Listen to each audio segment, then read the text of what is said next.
Shalom, selamat pagi Bapak Ibu dikasihi Tuhan. Kembali lagi pada pagi ini kita bersama-sama akan membaca dan merenungkan firman Tuhan. Namun sebelumnya mari kita berdoa terlebih dahulu. Mari kita berdoa. Terima kasih Bapak yang baik. Kami bersyukur buat berkat, kekuatan, kesehatan yang Tuhan masih memberikan kepada kami. Sepanjang malam hingga pada pagi hari ini kami bisa bangun tidur dengan sehat. Semua itu karena berkat Tuhan. Terlebih lagi ada berkat, ada kesempatan yang sangat luar biasa. Kami akan membaca dan merenungkan firman-Mu. Tuhan, hadirlah di tengah-tengah kami. Bukalah hati dan pikiran kami, supaya firman yang kami baca, kami dapat melakukannya di dalam kehidupan kami hari lepas hari. Dalam nama Yesus Tuhan, kami berdoa dan bersyukur. Haleluya. Amin.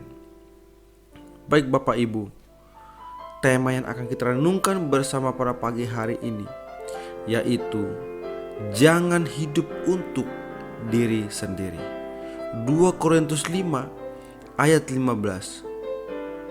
Dan Kristus telah mati untuk semua orang, supaya mereka yang hidup tidak lagi hidup untuk dirinya sendiri, tetapi untuk Dia yang telah mati dan telah dibangkitkan untuk mereka. Yang pertama, pendahuluan. Kekristenan menolong setiap orang untuk hidup dengan benar.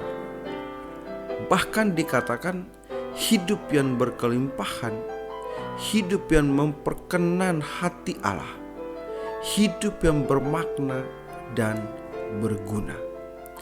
Hidup yang berkelimpahan itu harus dirasakan oleh semua orang. Hidup yang berkelimpahan itu harus dirasakan oleh semua orang. Hidup yang berkelimpahan tidak hanya dirasakan oleh diri sendiri, keluarga dan famili saja, melainkan oleh orang yang ada di luar famili kita.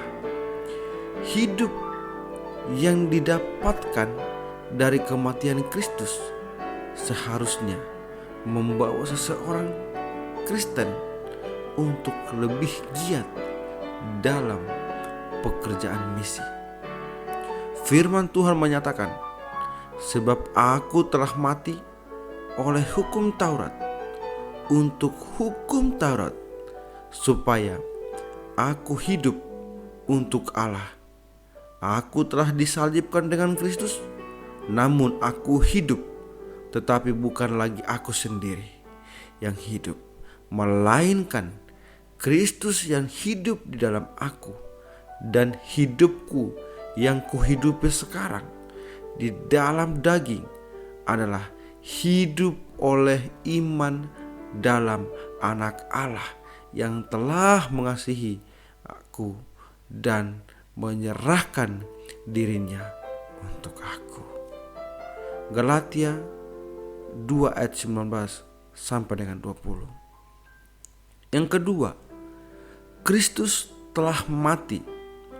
Kristus adalah Allah sendiri yang lalu menjadi manusia dengan tujuan utama untuk menderita dan mati bagi manusia yang berdosa.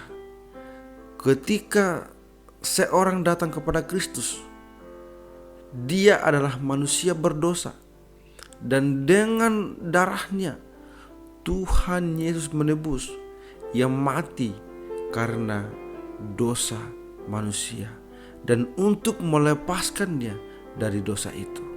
Waktu seorang menerima Kristus, kita bertobat, meninggalkan dosa. Dia mati terhadap dosa. Seorang mati bersama Kristus terhadap dosa, dan karena itulah dia dapat dibangkitkan bersama Kristus atau memiliki hidup kebangkitan Kristus. Yang ketiga, Kristus mati untuk semua orang. Semua manusia adalah manusia berdosa yang sama sekali tidak layak dikasihi, apalagi ditebus dengan pengorbanan yang sebesar itu. Tetapi inilah kasih karunia Kristus yang rela memberi penebusan atau anugerah keselamatan kepada manusia, padahal manusia sama sekali tidak layak untuk diberi apapun kecuali kutukan dan hukuman kekal di neraka. Tetapi karena kasih-Nya yang begitu besar bagi kita, sehingga Ia mati di kayu salib untuk menyelamatkan hidup kita. Yang keempat, tujuan kematian Kristus. Hal yang pertama, menghidupkan. Kata Yunani untuk hidup adalah zao, yang artinya enjoy real life, menikmati kehidupan yang sesungguhnya. Hidup yang sesungguhnya adalah hidup yang berorientasi kepada Kristus, hidup yang menyerahkan diri secara total kepada Kristus. Pikiran, perkataan, dan perbuatan semuanya hanya bagi Kristus. Inilah hidup itu. Selain itu, bertanggung jawab untuk merawat diri dan mengarahkan untuk hidup benar dan menyerahkan diri dipakai untuk kemuliaan Allah. Di sisi lain, kita harus melawan diri dari dosa yang ada dalam diri kita. Musuh terbesar setiap orang ialah diri sendiri. Jika membiarkan diri dalam dosa, ini bertumbuh dan menguasai hidup, maka akan mengalami kehancuran. Paulus pun akan hal ini. Setelah mengenal Kristus, dia dibukakan untuk menyadari bahwa di dalam dirinya ada kuasa kejahatan yang harus ditaklukkan, tetapi ternyata tidak dapat dia kalahkan. Dan jalan keluar itu ialah jika diri dosa itu mati, baru dia lepas cengkramannya.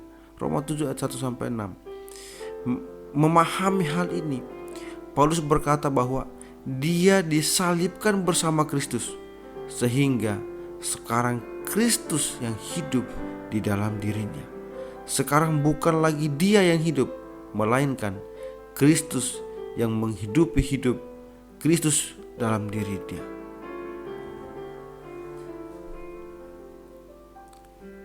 Yang kedua, hidup untuk bersama.